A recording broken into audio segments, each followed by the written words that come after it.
Programme में आपको खुशामदीद कहते हैं। मैं असदुल्ला खान हूँ। पंजाब भर में बारिशों ने तबाही मचा रखी है, बिलखुसूस जेहलम, चकवाल, रावलपिंडी और इन अजला के कुछ इलाकों में तो ज़्यादा तबाही रिपोर्ट हुई है। एनडीए में जो फिगर बता रहा है हलाकतों की वो 54 है और कुछ इदारे 63 भी रिपोर्ट कर रहे हैं।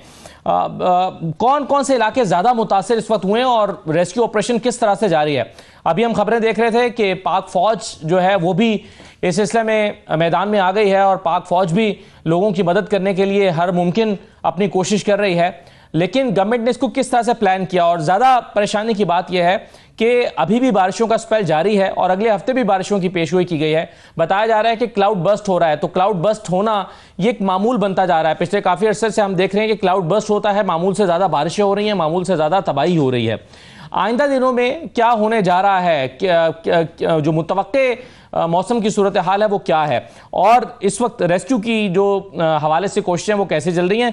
तो प्रोग्राम के पहले इसी में बात कर लेते हैं। डॉक्टर रिजवान नसीर साहब हमारे साथ मौजूद हैं, सेक्रेटरी इमरजेंसी सर्विसेज पंजाब 1122। बहुत शुक्रिया डॉक्टर साहब, खुशामदीद।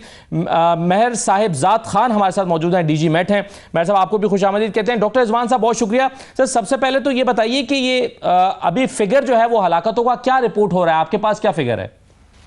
देखिए जी, मैं आपको एग्जैक्ट जो हुई है इस वक्त अमवात और वो मैं सारा जो डेटा हुआ है वो हम आपको शेयर कर सकते हैं, जो कि 25 जून से एक सिलसिला शुरू हुआ। लेकिन जो कल का और आज का जो हुआ है, जो अनप्रेसिडेंटेड 422 मिलीमीटर के करीब जो बारिश हुई है और क्लाउड बर्स्ट हुआ है चकवाल के अंदर और फिर रावलपिंडी के अंदर हुआ, और रावलपिंडी के अंदर जो था वो काफी बारिश हुई है। वहां पे भी जो है तकरीबन हमारी कोई जो है 246 मिलीमीटर के करीब उधर बारिश हुई है। और इसी तरह जेलम के अंदर, ये मेट वाले कंफर्म भी कर देंगे डेटे को, तो 93 मिलीमीटर के करीब हुई। तो जैसे ही वहां से सारी ये बारिश हुई है तो उसके बाद फौरन वहां से पानी नीचे जेहलम के अंदर आया है और नाला बुनहान के अंदर जो है ये सारा का सारा जो है फ्लड ऑपरेशन हुआ, जहां पे हमारा कल से रेस्क्यू ऑपरेशन जो है जारी है। मैं एग्जैक्ट आपको डेथ्स की फिगर्स दे सकता हूं कि 4 जो है डेथ्स हमारी रावलपिंडी के अंदर हुई हैं। 3 बच्चे जिनमें खेल रहे थे तो वो वहां पे जो है वो उसके अंदर डूबे हैं। और बिकॉज ऑफ द टाइमली इसी तरह से चकवाल के अंदर 2 डेथ्स हुई, जिसके अंदर छत ऊपर से गिरी जब बारिशें हुई हैं। उस पर मैं बिल्कुल लोगों से अपील भी करूंगा आपके से कि अपनी अपनी छतों को जरूर चेक कर लीजिए, खुसूसी तौर पे छोटे घर, छतें, वहां पे पानी खड़ा हो जाता है और उसके बाद उनकी छतें इतनी मजबूत नहीं है। ज्यादातर हमारी जितनी बात हुई है 323 इस वक्त तक जो ये शुरू 25 से फिनोमेना शुरू हुआ है उसमें स्ट्रक्चर कोलैप्स के इंसिडेंट हैं, घर गिरने के वाकयात हैं छोटे, जिनमें ज्यादातर बात जितनी भी हमारी हुई है ये इस वक्त उनके साथ हुई है because of the timely response. और ये चीजों के साथ जो है हमारा अल्लाह का शुक्र है कि इस तरह का नहीं हुआ। हमारी पहले से 3 प्रिपेयर्डनेस एक्सरसाइजेस हो चुकी थी और उसकी वजह से रिस्पॉन्स नहीं करा। इसी तरह जेहलम के अंदर जो हमारा हुआ है, एक पुलिसमैन जो है वो ट्रैक्टर के ऊपर जा रहे थे, वो वहां से लोगों को इवैक्यूएट करना, वहां पे वो तेज पानी में अंदर गए हैं, वहां पे वो डूबे हैं। और सेकंड डेथ हुई है सोहावा के अंदर, जहां पे एक बंदा मिसिंग है। तो ये हमारे पास एग्जैक्ट डेटा मौजूद है जिसके अंदर टोटल ये 8 डेथ्स हैं इस वक्त जो कि बेसिकली हुई हैं रावलपिंडी, चकवाल और फिर जेहलम के अंदर आई हैं। लेकिन ये हम बाकी वेबसाइट मुझे नहीं पता कि कहां से आ रही है और क्या हो रहा है, बिकॉज हम हर इमरजेंसी और हर एक पर इस वक्त टीमें जो है। लेकिन सर ये एनडीएमए की वेबसाइट पे 54 का फिगर आ रहा है, यानी ऑफिशियल फिगर एनडीएमए 54 का दे रहा है। हो सकता है उन्होंने टोटल या पहले से लिया हुआ हो या कहीं और। अगर पंजाब के अंदर मैं कम से कम आपको ये एक उसके साथ हम श्योरिटी के साथ कह सकते हैं कि पंजाब में ये टोटल फिगर्स मैंने आपको इंसिडेंट बता दिए हैं, तो इसलिए कोई इसमें ना छुपाने वाली बात है ना कुछ और है। ये तो एग्जैक्ट चकवाल के अंदर 2 हुई, रावलपिंडी में 4 हुई और 2 जो है आपकी जेहलम के अंदर आई।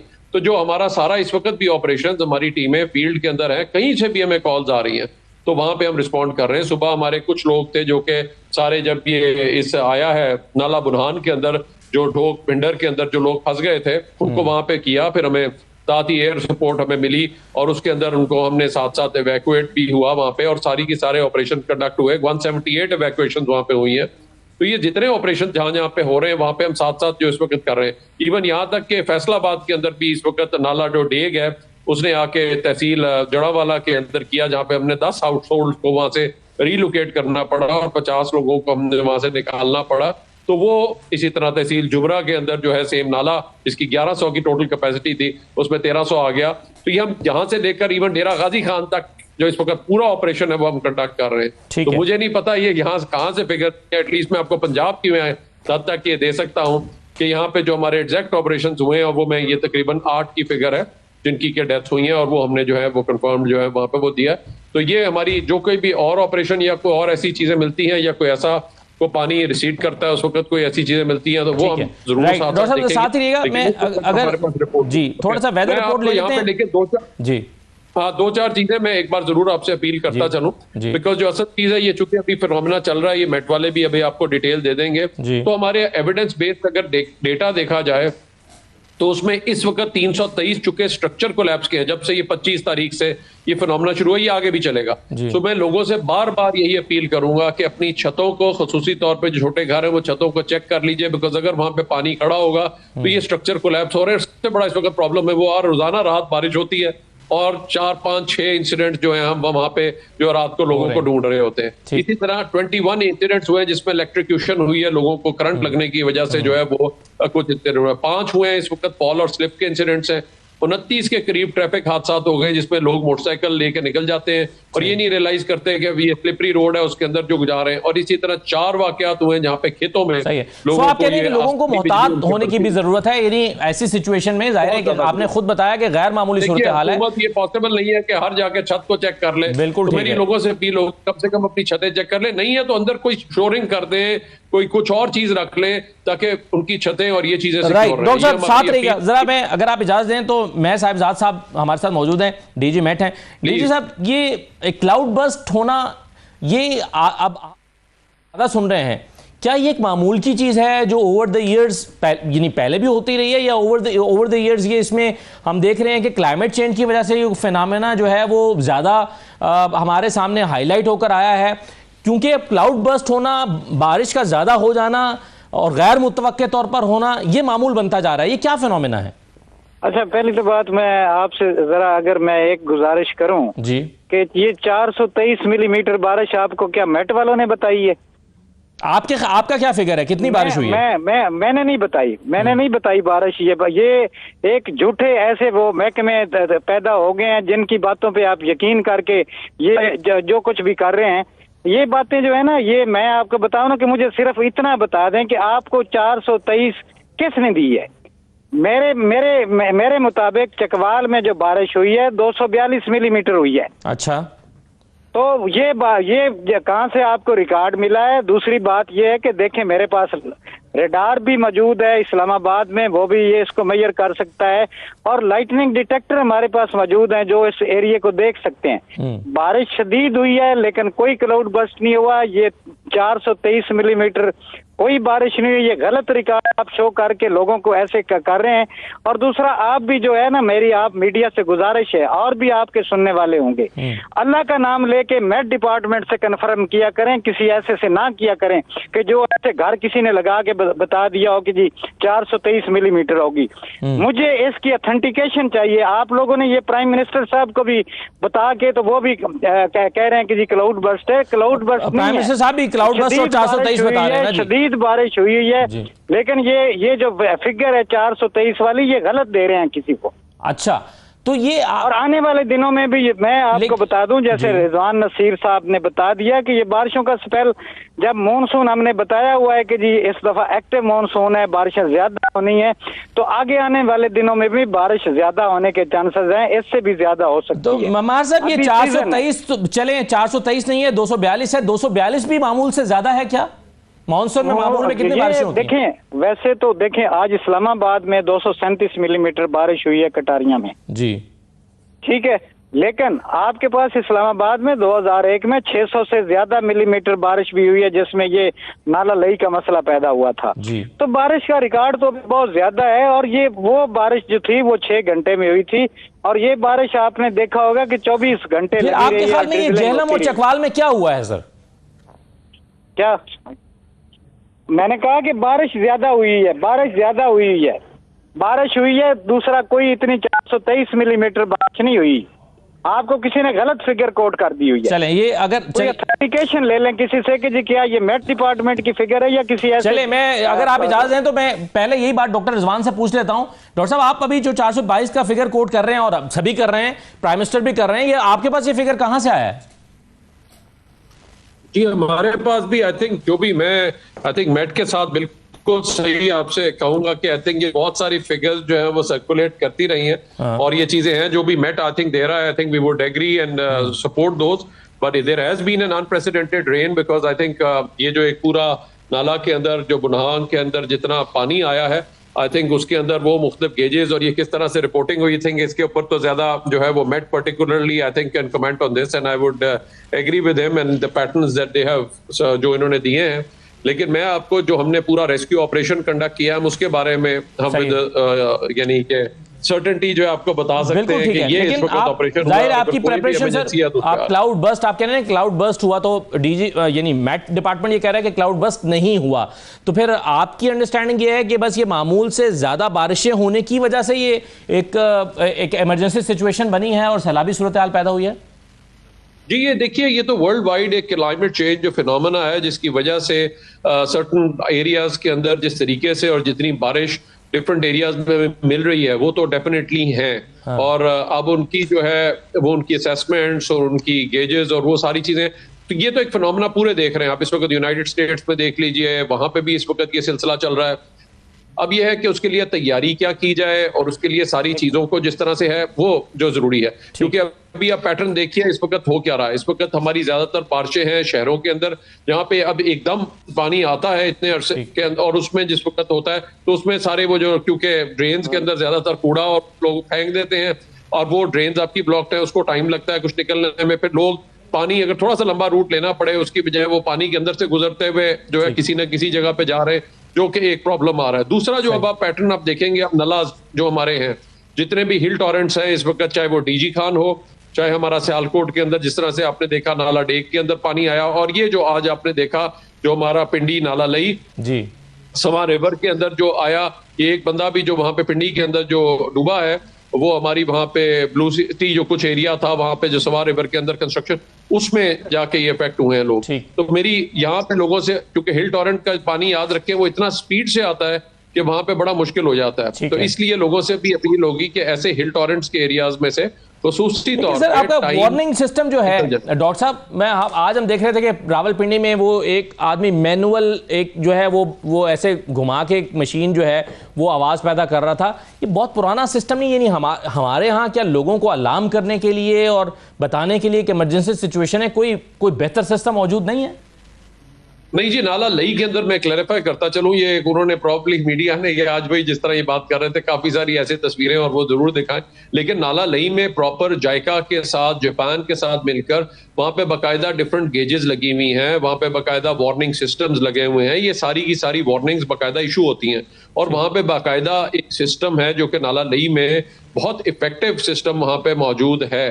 तो इसलिए जो ये वाली चीजें हैं, ये सारी की सारी गेजिंग स्टेशन वहां पे मौजूद है जिनके साथ बाकायदा वहां पे वार्निंग का जो एक सिस्टम है। सो ये सारी की सारी चीजें जो है वो वहां पे मौजूद हैं और इसी तरह से उनमें कोई प्रॉब्लम अगर कोई आया हो टेक्निकल या कुछ और, बट अदरवाइज हमारा पूरा एक सिस्टम वहां पे मौजूद है और वार्निंग का बाकायदा सिस्टम जो था वहां पे। आज हमने जो सिस्टम देखा सर, मैं तो उसकी बात कर रहा हूँ, मैंने भी वो चीजें, लेकिन वो इस किस्म की चीजें नहीं है। आई थिंक काफी ऑर्गेनाइज सिस्टम है, अगर कोई इस पर टेक्निकल उसको प्रॉब्लम आई हो तो I'm not aware, but ये है कि आवाम का अपनी हुकूमत पर एतमाद कम होता है ना कि ये हमें क्या प्रोटेक्ट करेंगे अगर इन्हें अलार्म करने का सिस्टम ही वो मौजूद नहीं है और वो एक बाजा सा उनके पास है, वो भी पुराने जमाने का। लेकिन मेयर साहब मुझे एक चीज बता दीजिए अब कि, लेकिन इसके अलावा पता चलूं कि हर एरिया में कम्युनिटी इमरजेंसी रिस्पांस टीम बाकायदा मस्जिदों के अंदर ऐलानात उसके साथ करके पूरा एक सिस्टम के तहत उन लोगों को अलर्ट किया जाता है और वहां से टाइमली इवैक्यूएशन भी कराई जाती है। अगर ये ना होती है आज तो आप खुद ही देख सकते हैं कि कितना बड़ा नंबर और फिगर होते हैं। बिल्कुल जैसे नुकसान बिल्कुल सही है। साहिबजाद खान साहब ये बता दीजिए कि अगले हफ्ते के बारे में भी कहा जा रहा है बारिशें होंगी, ये मॉनसून जो है ये एक्टिव मॉनसून ये कब तक जारी रहेगा और इससे कितना मोहतात रहने की जरूरत है, कितना नुकसान हो सकता है? बिल्कुल, पहले तो मैं आपको क्लियर कर दूं कि ये जो नाला लई का सिस्टम है जायका ने वाकई लगाया हुआ है और इसमें आपको मैं बता दूं कि जी परी अलर्ट होता है, फिर अलर्ट होता है और उसके बाद अलार्म होता है, एक सिचुएशन ऐसी आ जाती है और इसमें ये सारा कुछ ऑटोमेटिक वेदर सिस्टम लगा हुआ है जायका के साथ। इसमें हमारे कैचमेंट एरिया ऑफ जो नाला लई का उसमें 8 ऑटोमेटिक वेदर स्टेशन लगे हुए हैं, वो हमें बताते हैं कि जी वाकया इतनी बारिश हुई और उसके बाद वो ये सिस्टम चलता है कि जी हाँ पानी आना शुरू हो गया। और बल्कि मैं आपको अपडेट कर दूं कि ये सिस्टम जो है आप नाला लई में उसको हमने हफ्ता पहले अपडेट करके उसको लाइव कर दिया। आपको पानी चढ़ता हुआ या गिरता हुआ नजर आता है कि जी अब सतह ऊपर जा रही है, नीचे जा रही है। ठीक। तो अब ये सिस्टम जो है ना, वो सारी हमारे डिस्ट्रिक्ट एडमिनिस्ट्रेशन, पीडीएम में या सबके साथ इसका डाटा शेयर होता है। और ऐसी कोई बात नहीं है कि जी सिचुएशन देखे जी कितनी कंट्रोल्ड रही है कि जी इतनी बारिश होने के बावजूद भी कि जी कोई इतना ज्यादा लॉस ऑफ लाइफ नहीं हुआ। आपके 2001 में 74 की कितनी डेथ्स हो गई हुई थी, पता नहीं मटेरियल लॉसेस। सर लास्टली ये बता दीजिएगा अल्लाह का करम जी, दूसरी बात में सर अब क्या अगले हफ्ते में क्या होने जा रहा है, क्योंकि अभी लोग डरे हुए हैं कि शायद बारिशों का अगले 24 घंटे जो है ना ये बारिश का सिलसिला चलता रहेगा इस तरह हल्का।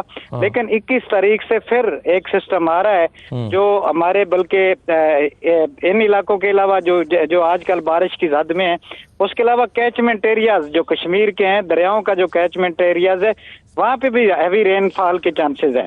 अब सूरत हाल ये होगी कि मैं आपको बता दूं कि जी मंगला जो है वो इस वक्त 47% भर चुका है, तरबेला जो है 79% भर चुका है। और इंडियन रिवर्स जो हैं हमारे ईस्टर्न रिवर्स पे जो इंडियन डैम्स हैं, थीन रावी पे है, वो भी अभी उसमें काफी गुंजाइश है। अब इस वक्त अगर सैलाब का खतरा हुआ, जो मैंने बारिश की जिसकी फोरकास्ट दे रहा हूँ कि अगर हमारे कैचमेंट एरियाज में बारिश हुई कश्मीर में, और चांसेस हैं काफी ज्यादा है, आज हमने उसका अलर्ट इशू कर दिया हुआ है। ये भी मैं बता दूं कि वेबसाइट पे मौजूद है, मीडिया को अलर्ट कर दिया गया है। बिल्कुल सही है। 21 तारीख से दोबारा सिस्टम आ रहा है जो खास तौर पे हमारे कैचमेंट एरियाज को इफेक्ट करेगा, और उसमें ज्यादा जो सैलाब के चांसेस हैं दरियाए चनाब में। मैं फिर दोबारा आपको रिपीट कर रहा हूं कि दरियाए चनाब में सैलाब के ज्यादा चांसेस हैं। बहुत शुक्रिया मैं साहिबजाद खान साहब, बहुत शुक्रिया। डॉक्टर रिजवान नसीर साहब बहुत शुक्रिया प्रोग्राम में शिरकत करने के लिए। लोगों को मोहतात रहने की ज़रूरत है। ये वार्निंग्स जो मैं डिपार्टमेंट जारी कर रहा है इसके मुताबिक अपने मसरूफियात को, अपने ट्रैवल्स को प्लान करने की ज़रूरत है, मोहतात रहने की ज़रूरत है। जो ख़ासतौर पर नालों और दरिया के करीब वाक़ई लोग हैं उन्हें ज़्यादा विजिलेंट रहने की ज़रूरत है, और साथ ही साथ गवर्नमेंट की भी जिम्मेदारी है और तमाम इदारों की, NDMA की, रेस्क्यू इदारों की, कि वो भी मुकम्मल तौर पर तैयार रहें, जैसे कि डॉक्टर रिजवान कहते हैं कि हम तैयार हैं। एक छोटा सा ब्रेक लेते हैं। आज सेनेट के इलेक्शन जो खैबर पख्तूनख्वा में हो रहे थे, जो हमारा मौजू पिछले 2-3 दिन रहा है मुसलसल, आज उसका नतीजा बरामद हो गया है। हुकूमत और अपोजिशन के दरमियान एक इफ़हाम व तफ़हीम के जरिए से फार्मूला तय हो गया। 6 सीटें पाकिस्तान तहरीक इंसाफ ले गई, 5 सीटें अपोजिशन का इत्तेहाद ले गया। क्या पाकिस्तान तहरीक इंसाफ ने यह घाटे का सौदा किया है या उन्होंने सही फैसला किया? इसके अलावा कुछ और ऐसी चीज़ें हैं, ख़ास तौर पर जो हाफिज़ नईम उर रहमान साहब ने क्लेम किया है। वो कहते हैं कि पाकिस्तान तहरीक इंसाफ ने मुझसे रब्ता किया कि हमारी हुकूमत के साथ सालसी करा दें, मगर मैंने शराइत आयद की। वो शराइत क्या है, इस पर बात करते हैं। छोटा सा ब्रेक लेते हैं। न्याजुल्लाह न्याजी साहब हमारे साथ मौजूद हैं, पाकिस्तान तहरीक इंसाफ के सीनियर रहनुमा। न्याजुल्लाह आपको खुश आमदीद कहते हैं। अब कामरान मुर्जा साहब और नदीम अफजल चंद साहब भी हमें ज्वाइन करेंगे। ब्रेक के बाद वापस आते हैं।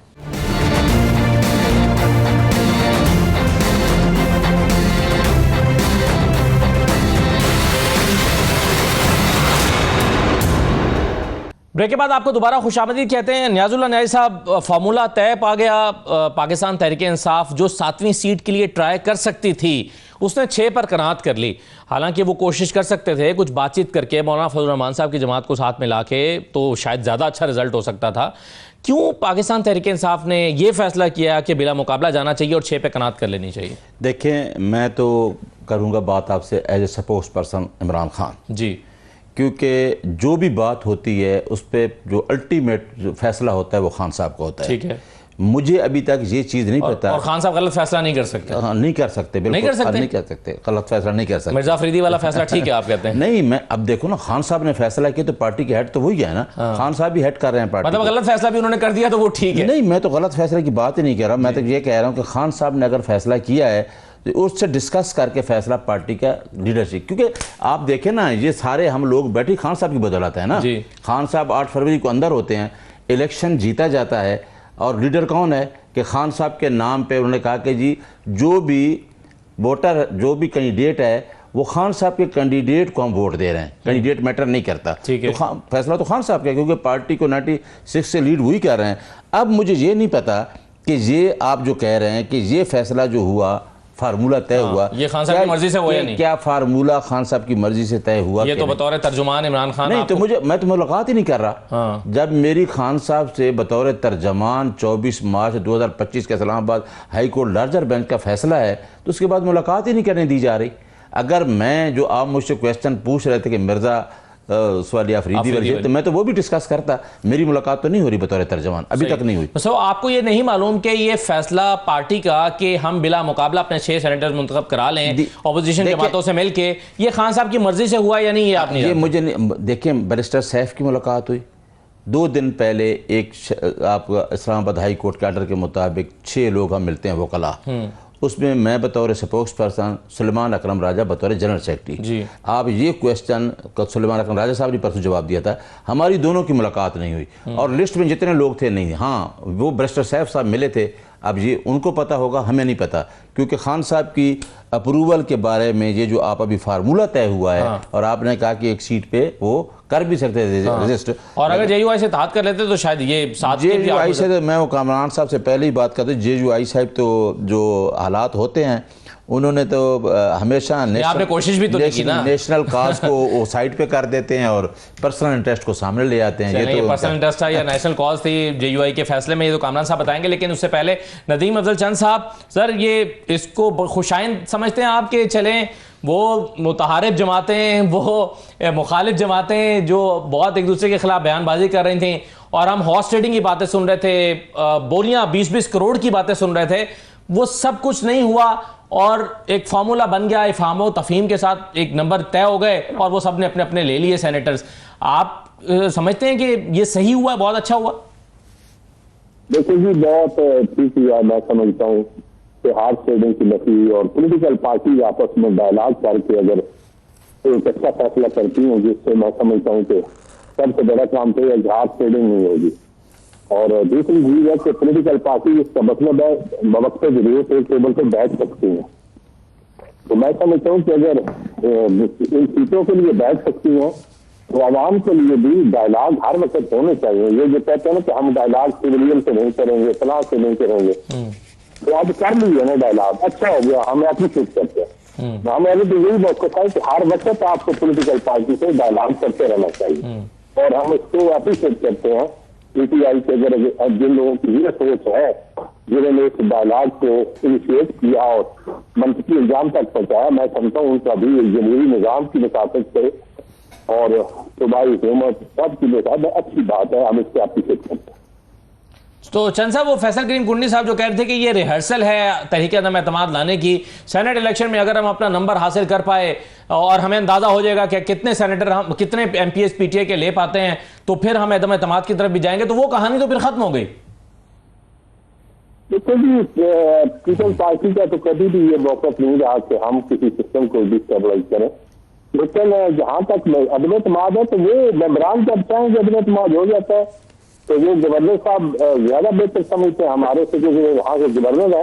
लेकिन इस वक्त तो इससे आगे काम हो गया कि सैनिक की सीटें बैठ के किसी फार्मूले के लिए तय पा गई हो, तो मेरे ख्याल में अब आज आप इससे एक अच्छे गुडविल पे, एक अच्छी जेस्चर पे, इसी पे आज इस्तेफा करें, इसी पे गुजारा करें। सही। और बाकी एक अलग टॉपिक आप बना लें कि दौलतमंदों को किसने टिकट दी और गरीबों को, वर्करों को वर्कर्स को कितने वर्कर्स को मिली है और कितनी जो है वो दौलतमंदों को मिली है, ये इसके अलग डिबेट होगी। 50 करोड़ सुना था, 50 करोड़ दो, आज बारह अच्छे प्रोग्राम के आज एक अच्छा टाइम है, आज मैं समझता हूँ। सर वैसे आपका इशारा शायद मिर्जा अफरीदी की तरफ हो, लेकिन कोई ये भी समझ सकता है कि आप शायद तलहा महमूद साहब के लिए भी उंगली उठा रहे हैं। नहीं, तलहा महमूद साहब तो बाकायदा पीए पार्टी में शामिल ही है, और पीए पार्टी ने पहले दिन उनके टिकट लिया है, और इससे पहले वो जेवीआई में थे, और चतराल से शायद में हमारे कौमी असम्बली के उम्मीदवार भी होते। तलहा महमूद साहब का तो ऐसा नहीं है, लेकिन हमारी तो सीट एक होगी जो हमारे हिस्से में आई थी, तो वो सेनेटर रुबीना खालिद पार्टी की वर्कर है पुरानी, उनको टिकट दिया था। दूसरी तो अब हमें डायलॉग के नतीजे में मिल गई। जी जी जी, बिल्कुल सही है। रुबीना खालिद तो पहले भी सेनेटर रही हैं।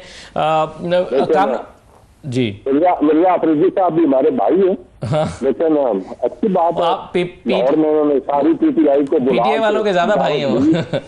वो आपसे ज्यादा पीटीआई वालों के भाई हैं, क्योंकि पीटीआई वाले उनके खिलाफ, खुद पीटीआई वाले एहतजाज कर रहे हैं, गोया के इमरान खान के फैसले के खिलाफ एहतजाज कर रहे हैं। वो केपी में लोग निकले हुए हैं, तो अभी इससे पहले कि बलूचिस्तान में भी 68 करोड़ में से 1 सेनेटर बने। जी तो ये अब मेरे ख्याल में जो लोग समझते हैं कि शायद के दूध के पवित्र लोग, वो उनको गलत में उनकी दूर हो जानी चाहिए। सही है। कामरान मुर्तजा साहब, सर ये आपके पास जाहिर है ऑप्शंस थे, आप हुकूमत के साथ इत्तेहाद कर सकते थे, पीटीआई के साथ भी बातचीत हो सकती थी, आपने इंतखाब किया कि नून लीग और पीपल्स पार्टी के साथ मिलकर जाएंगे सेनेट इलेक्शन में। इस फैसले की वजह क्या होगी? हम आखिर वक्त तक ही कहते रहे हैं कि हम ओपन हैं। हमारे जहन में 2 चीजें थी और अब भी हैं। एक, पहली बात कि कोई एलिगेशन ना आए सेनेट के इलेक्शन के हवाले से कि किसी लालच की बुनियाद पे वोट दिया गया, तो उस तरफ मामला जा रहे हैं शायद। अगर जो है तकसीम इस तरह से हो जाती है कि हर पार्टी को अपना शेयर मिल जाता है और उनके लोग आ जाते हैं, तो फिर मेरा ख्याल है कोई ऐसा एलिगेशन नहीं आएगा कि इतने पैसे ले लिए, वजारत ले ली, फलां कर लिया, फलां कर लिया। तो ये तो एक आइडियल सिचुएशन है। दूसरा हमारा जो है वो टारगेट ये था कि हम अपने नंबर, अपनी तादाद पूरी कर लें, और इसके लिए भी हम ओपन थे हर वक्त। कोई भी जो है हमको वो हमारे नंबर पूरे करके देता और हमसे ले लेता वोट, अपनी जो उनके जो टारगेट्स थे, सेकंड ऑप्शन लेना है, किसी और कैटेगरी में लेना है। तो पीटीआई की तरफ से जो मैं कंफर्म हूँ कि उसमें कोई राब्ता नहीं किया गया था। जब राब्ता नहीं हुआ तो जाहिर है फिर ऑप्शन हमारे पास एक ही रह गया था, वो ऑप्शन हमने फिर इस्तेमाल किया। और उस ऑप्शन में हमारी जो है ना वो इक्वेशन बन रही थी, और जब इक्वेशन बन जाए तो फिर इट्स ओके। बाकी तो जाहिर है वो अलग पॉलिटिकल पार्टी। कामरान साहब, ये अगर हम गलत कैलकुलेट नहीं कर रहे तो ये दुरुस्त है ना कि अगर आपके कुछ वोट पीटीआई को मिल जाते तो उनकी एक टेक्नोक्रेट की और एक खवातीन की जो सीट है वो बढ़ सकती थी, क्योंकि उनको 49 एक सीट के लिए चाहिए थे, उनके पास 92 थे, चंद वोट कम थे। अगर आपके मिल जाते तो उनकी 2 सीटें तो सीधी सीधी टेक्नोक्रेट और खातून की बढ़ जाती। 2 ना बढ़ती तो 1 बढ़ती। हमारी 2 सिक्योर हो जाती और उनकी एक तो कम से कम बढ़ती, 2 भी हो सकती थी और 1 तो कम से कम जरूर बढ़ती। मगर वो उनका अपना फैसला है, उन्होंने कोई राब्ता नहीं किया। हम आखिर दिन तक ओपन थे, कल तक हम ओपन थे। कल फिर जब बात फाइनल हो गई है तो फिर फाइनल हो गई, ये बात खत्म हो गई कि भाई ठीक है, हम आपस में मिलकर लड़ते हैं, हमारी 5 का वो बनता है। हम 2 के उसमें हमारे जेहन में था, 2 उन्होंने सिक्योर कर दी। उन्होंने कहा कि ठीक है, 52, 53 वोट है हमारे, तो 53 में 2 सिक्योर होती हैं, 2 हमारी सिक्योर होती हैं, 2 पीपल्स पार्टी की और 1 नून की। जी। तो मेरा ख्याल है इसमें कोई हर्ज नहीं है। अगर कोई वोट अगर बीच में से कोई इधर उधर ना हो गया तो मेरा आसानी के साथ मामला सीधा हो जाए। कामरान साहब, कल तक थोड़ा सा जेयूआई के शिकवे भी थे, क्योंकि आप पेशावर हाई कोर्ट के पास नून लीग चली गई अपनी एक सीट के लिए, फिर इलेक्शन कमीशन के पास गई, फिर एक सीट पर टॉस करने का फैसला हुआ। आपकी तरफ से एक नाराजगी का इजहार भी किया जा रहा था, तो ये नाराजगी यूं खत्म हुई कि पीएमएलएन उस टॉस से दस्तबरदार हो गई और कहा कि हम टॉस नहीं करते, ये सीट आप ले लीजिए। ऐसा है कि कोई देखिए, पार्टियों के दरमियान कोई लव अफेयर तो नहीं होता ना। पार्टियों के दरमियान सब अपनी अपनी अलग अलग पार्टियां, उनके अपने अपने नजरियात है, अपने अपने कैडर्स होते हैं, तो अपने अपने मफाद के तहत, अपने अपने मंशूर के तहत आगे बढ़ते हैं। जहाँ पे बात किसी के साथ एडजस्ट होती है, बारे में आ जाती है, तो फिर वो सेटल हो जाते हैं मामला। ये मामला इसी तरह से जो है सेटल हो सकते थे, पीटीआई के साथ भी सेटल हो सकते थे। उन्होंने नहीं चाहा, उनका ऑप्शन है, और ना कोई ना चाहे तो उनका ऑप्शन है। बिल्कुल इसमें हम कोई नाराजगी फील नहीं कर रहे। सो आपकी नून लीग से नाराजगी तो खत्म हो गई ना साहब? ये इस वक्त आज का स्टेटस ये है। देखिए, इस पॉइंट पे नाराजगी खत्म हो गई, इस सीट की हद तक खत्म हो गई। बाकी एक मैटर जो हमारे से एक सीट चली गई है, उसका मैटर जो है सुप्रीम कोर्ट में पेंडिंग है। वो सुप्रीम कोर्ट जो भी फैसला करेगी, तो सुप्रीम कोर्ट में पेशावर हाई कोर्ट वाला फैसला चैलेंज हो चुका है, तो वो दूसरे दिन चैलेंज हो गया था, बेंचेस अवेलेबल नहीं। सही है।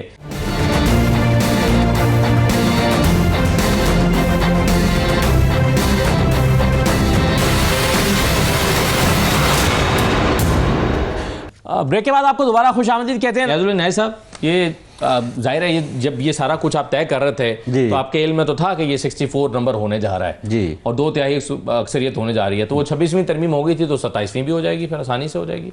अच्छा देखिए, इसके बाद जब रिजर्व सीट का फैसला आया तो उसको चैलेंज किया गया रिव्यू में।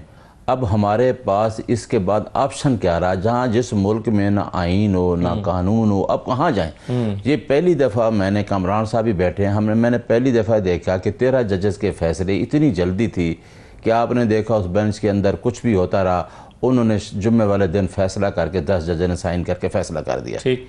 इलेक्शन कमीशन तो आपको पता है कि शुरू से 8 फरवरी से पहले क्या करता आ रहा है, बल्ले के निशान छीनना, फिर उसके बाद जिस तरीके से, और इलेक्शन कमीशन ने ये इस तरह बंदर बांट हुई है। मुझे ये हैरानी, आप बात कर रहे हैं जी हम इनके साथ एक सीट का, मुझे तो ये आता है कि ये किस तरीके टास हो रहे हैं, इसको सीट दे रहे हैं, यानी ये पूरी बंदर बांट हुई है। ये आइन का हुलिया ही बिगाड़ दिया गया है। अब इसको सीधा करते करते ये लाजमी होना है कि 26वीं तरमीम भी एक टाइम रिवर्स होगी। अब मैं जहाँ 26वीं तरमीम हो गई है, 64 का फिगर कह रहे हैं, वो तो 64 का फिगर ही नहीं था, तो अब 64 का फिगर, अब कुछ भी करें, अगर कुछ भी करें, अच्छा उस फैसले को भी हम एक पटिशन दे रहे हैं, जो रिजर्व सीट वाला फैसला हामिद खान साहब ने दी है उस पर पटिशन।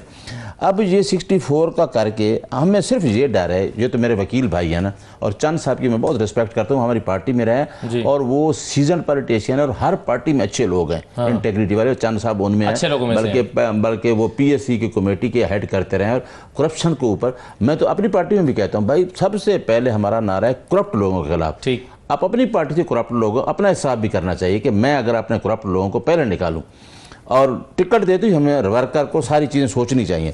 अब ये है तो मान जाए ना, टिकट जो है वो पूरे मेरिट पर नहीं गए दफा सेनेट। देखें हमारा जो, देखें एक आदमी, अब ये तो कोई बात नहीं है ना, खान ने कह दिया तो कह दिया बस। नहीं मैं ये तो कोई एक आदमी को आपने अंदर बिठाया हुआ है, उसके गलत फैसले कबूल करने चाहिए। नहीं गलत फैसले नहीं, क्या मराद है कि आपने लीडरशिप उन्होंने छोड़ा हुआ है। अब उस आदमी से आप अब स्पोक्स पर्सन को नहीं मिलने देते, उसको किसी आप फार्मर प्राइम मिनिस्टर है, कितनी दफा हमने कहा कि भाई इंडिया में जंग, मैंने आके बाहर खबर दी, ये खबर तक नहीं लेने देते, फॉरेन पॉलिसी पे, इंटरनल पॉलिसी और सारी। अब मुझे क्या पता है कि 27वीं तरमीम करके क्या करने जा रहे हैं, ये तो चंद साहब से पूछ रहे थे ना, चंद साहब जिस तरह 26वीं में हुआ, 26वीं में इन्होंने कहा था, मौलाना साहब ने कहा था कि कभी भी हमें जज इस तरह के मंजूर नहीं है, तो अब जज लगा दिया। अब मौलाना साहब से पूछें, मुर्तज़ा साहब से पूछें कि किस तरीके जज लगाए जा रहे हैं। जी चंद साहब, पहले तो ये बताएं, आपने सवाल सुन लिया था वैसे मेरा, लेकिन 27वीं तरमीम की आमद है जी। देखिए जी, आपने जो 26वीं तरमीम की 27वीं तरमीम की बात की है, तो अभी तो फाइनल नहीं हुआ कि 27वीं तरमीम का कोई ड्राफ्ट जब हमारे पास आएगा तो फिर उसके ऊपर देखेंगे कि उसको पास होना है या नहीं होना, और उसका क्या इस जमहूरियत को, इस आवाम को क्या फायदा होता है। अभी तक तो कोई पीपल्स पार्टी के साथ ड्राफ्ट कभी शेयर नहीं किया गया, एक बात तो ये।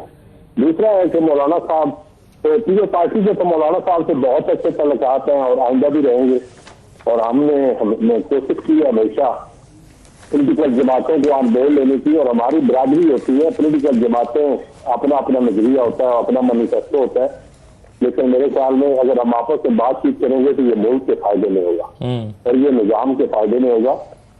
और जो लोग आज दर्मी का वगैरह करेंगे, अब हुकूमत हो या अपोजिशन हो, जो कहते हैं कि बातचीत नहीं करनी भी, डायलॉग नहीं करना, मैं समझता हूँ वो मुल्क कौम के साथ कोई वफादारी या मुखलिसपन नहीं होता। सही है, बिल्कुल सही है। कामरान साहब, अभी एक सवाल जो उठा है ना, वो जो नियाजुल्लाह नियाज़ी साहब उठा रहे हैं, वो कह रहे हैं कि 26वीं तरमीम के जो नताइज बरामद हुए हैं, जुडिशल कमीशन उसके तहत जजेस का लगाया जाना, जाहिर है आपके जहन में जब तरमीम कर रहे थे खाका होगा, क्या वो खाका और अमली तौर पर जो हुआ है ये दोनों सिंक करते हैं, यानी आप मुतमईन हैं 26वीं तरमीम के नतीजे में जो बरामद होने वाले नताइज से? वैसे पीटीआई कितनी सादी है, ये जो जुडिशल कमीशन बना है उस 26वीं तरमीम के नतीजे में, उसमें पीटीआई के लोग हैं या नहीं हैं? 2 मेंबर हैं, और उसमें जो है वो पीटीआई वाले नून के साथ मिल के बाज़ जगहों पे उनके वोट जो है ना किसी एक की फेवर में आ जाते हैं, और ये इतने सादे हैं गरीब कि जिस वक्त वो चीफ का मामला था उस वक्त जो है ना वो बजाय कि अपोज करने के, ये इन्होंने बाइकाट करना मुनासिब समझा जब चीफ साहब वाला मामला था, और उसके बाद जब आया बाकी जजेस की अपॉइंटमेंट का मसला, तो उसके बाद ये सारे स्टेप हुए। हाँ। और उसके बाद मुसलसल मौजूद है। ये दरख्त जो है वो काफिर है, मगर उसका फल जो है वो मुसलमान है। और वो फल जो है ना, उसमें इन्होंने शिरकत करनी है। वो उसमें वो कोई बुरी बात नहीं है 26वीं तरमीम का ये जो फल है। तो ये सारा कुछ जो है ना, ये जो कंट्राडिक्शन है, इस कंट्राडिक्शन को निकालें उसमें से। सही है। अगर ये बुरी है, फिर एक और इसको और एंगल से लीजिए जी। तरमीम हुई अक्टूबर में। अक्टूबर तक जो है ना, आप देख लीजिए कि ग्रेडिंग जो कोर्ट्स की होती है उसमें पाकिस्तान किस नंबर पे 140 के आसपास है। अगर उसके बाद 140 से नीचे चला गया तो फिर इसका मतलब ये हुआ कि 26th अमेंडमेंट ने इसको खराब किया। और अगर इससे उसी जगह पे खड़ा है तो इसका मतलब है कि वही जो है ना, फिर ना खराब हुई है ना अच्छी हुई है। वैसे वो हमला फैसला जो है वो ठीक था। वो तो 26वीं तरमीम से पहले का था ना। वो पनामा वाला फैसला तो बहुत आला किस्म का फैसला था। वो भी तो 26वीं तरमीम से पहले का था ना। इस तरह से बहुत सारे लेकिन ना सही हुई है ना खराब हुई है, लेकिन इसके नतीजे में आने वाले अदालती जो फैसले हैं ये महज इत्तफाक है कि इससे हुकूमत को फायदा हुआ है, जैसे रिजर्व सीट्स वाले फैसले हैं। या पहले भी इत्तफाक था ना, इससे पहले भी इत्तफाकात होते रहे। बिल्कुल सही कह रहे हैं। किसी के मफाद में इस्तेमाल हो रहा है। इससे पहले भी तो मफाद। मगर इसमें एक और जाविये से मगर हम एक चीज को याद रखते हैं, एक चीज को भूल जाते हैं ना। आप पूरे पेज को सामने रखिए। इससे पहले क्या हो रहा था और इससे बाद क्या हुआ। आप पीटीआई की गवर्नमेंट से ले लीजिए, ना जाइए जस्टिस मुनीर तक। आप पीटीआई गवर्नमेंट से ले लीजिए, उसमें मुतनादे फैसले उठाइए, उसको देखिए। उसके बाद आज के बिल्कुल है, उसकी भी लिस्ट मौजूद है। साकिब निसार साहब के कुछ फैसले मुतनाज़े हैं। उमर अता बंदयाल साहब के फैसलों पर भी सवाल उठते हैं। चंद साहब, एक एंगल और भी तो है इसको देखने का, और वो ये है कि बिलावल साहब जिस चीज को एडवोकेट करते थे कि भाई चूंकि केसेस बहुत ज्यादा पेंडिंग है और हम पेंडेंसी को खत्म करने के लिए चाहते हैं कि आईनी बेंच बने ताकि ये आइन से रिलेटेड काम ये वाला बेंच करे और बाकी फैसले सुने। अब 1 साल होने को है, तकरीबन 1 साल में एक केस कम नहीं हुआ। पेंडेंसी जो केसेस की है 57,000 वो वहीं की वहीं बरकरार है। तो इससे वो जो बेसिक इंटेंशन थी बिलावल साहब की वो तो हासिल नहीं हुई सर, उससे फायदा नहीं हुआ। देखिए जी असल भाई, जो रिफॉर्म है ना, रिफॉर्म तो कभी नहीं रुकनी चाहिए जी। पीपल्स पार्टी का तो बड़ी सीधी सी बात थी कि जो हमेशा सुप्रीम कोर्ट साकिब निसार इफ्तिखार चौधरी की सूरत में हुकूमतों पर चढ़ दौड़ती थी और जमहूरियत का कला कम करने के लिए, तो हम तो चाहते हैं कि ऐसी चीजें ना हो। हम सुप्रीम कोर्ट को भी पेंडेंसी तो जजेस ने खत्म करनी है। हमने तो जजेस की तादाद बढ़ाई है। जजेस की तादाद बढ़ाने के बावजूद अगर पेंडेंसी खत्म नहीं होती या इंसाफ नहीं लोगों के साथ होता, तो इसमें बिलावल साहब का या पीपल्स पार्टी का कसूर तो नहीं है, ये तो जजेस का इम्तिहान है। तो मैं समझता हूँ कि सुप्रीम कोर्ट और हाई कोर्ट को चाहिए कि आप रिफॉर्म्स करें। लोगों का यकीन जानिए, लोगों का इत्मीनान उठता जा रहा है अदलिया पर से। आप देखें पंजाब में भी मावरा अदालत कत्ल होते हैं तो लोग क्यों नहीं बोल रहे? इसलिए कि जुडिशरी फैसले को नहीं कर रही। सिविल जजेस, सेशन जजेस, हाई कोर्ट, सुप्रीम कोर्ट में फैसले ही नहीं हो रहा है। तो लोगों का तो अदालतों से इत्मीनान ही उठता जा रहा है जी। जब लोगों का अदालतों से इत्मीनान उठ जाएगा तो फिर जजेस आप तादाद बढ़ाएं या घटाएं, क्या फर्क पड़ता है? लेकिन पॉलिटिकल फोर्सेज को की ये जिम्मेदारी है कि हम रिफॉर्म्स का दरवाजा बंद ना करें, मजीद रिफॉर्म्स करें ताकि अवाम को फायदा हो, पाकिस्तान को फायदा हो।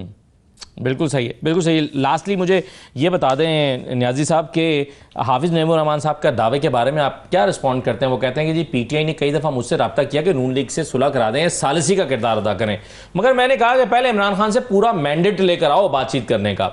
तो जमात इस्लामी से रब्ता करना पड़ गया पीटीआई को, ये बात तो हमें पता ही नहीं थी। हाफिज साहब ने बताई है। अच्छा, मैं आपको बताऊँ कि मुझे भी आप ही बता रहे हैं, मुझे बतौर तर्जमान ये बात नहीं पता। अच्छा, कि खान साहब ने कभी नहीं कहा कि हाफिज साहब के पास जाएं? नहीं, कभी भी नहीं कहा। मेरी उससे जब भी मुलाकात हुई है, आगे मुलाकात नहीं हो रही। हाँ, मुलाकात जब जो मुलाकात हुई है उसमें नहीं हुआ। मैं वैसे एक मैं रिस्पॉन्ड कर दूं, नहीं ऐसी नहीं हुई कोई मुलाकात में कि मुझे ठीक कहा चांद साहब ने कि लोगों का जो मेन है ना अदलिया पे एतमाद उठता है। अभी जैसे मावरा अदालत कत्ल बहुत ज्यादा पंजाब बढ़ गया, पंजाब में हो रहा है, फिर क्या अदलिया की। फिर दूसरी बात यह है कि एक इस तादाद बढ़ाने से 34 जज आपके सुप्रीम कोर्ट के हो रहे हैं, 34। एक जज हाई कोर्ट का इस टाइम जो है, अब तो इनकी तनख्वाह भी बढ़ी है, चलो बढ़नी चाहिए असम्बली के मेंबरान की, चेयरमैन सेनेट, एक जज 26 लाख पे लेता है और पर्क्स जो हैं उसमें भी इतने लेता है। तो आपका तो काम है डिलीवर करना, इंसाफ करना और लोगों को इंसाफ देना। बिल्कुल सही है, अदलिया का इम्तिहान है बुनियादी तौर पर। जुडिशियल कमीशन का है, उसमें मेरे पास वक्त खत्म हो गया सर, लेकिन ये बात ठीक है कि इंटेंशन अगर ठीक भी हो कोई तरमीम लाने के पीछे, अगर वो नताइज बरामद ना कर रही हो तो शायद फिर से बैठ के सोचना चाहिए सारे अजहान को कि क्या होना चाहिए। शायद उसके नताइज बरामद नहीं हुए, कोई और हल होगा। बहुत शुक्रिया तमाम मेहमानों का प्रोग्राम में शिरकत करने के लिए। इजाज़त दीजिए, अल्लाह हाफिज़।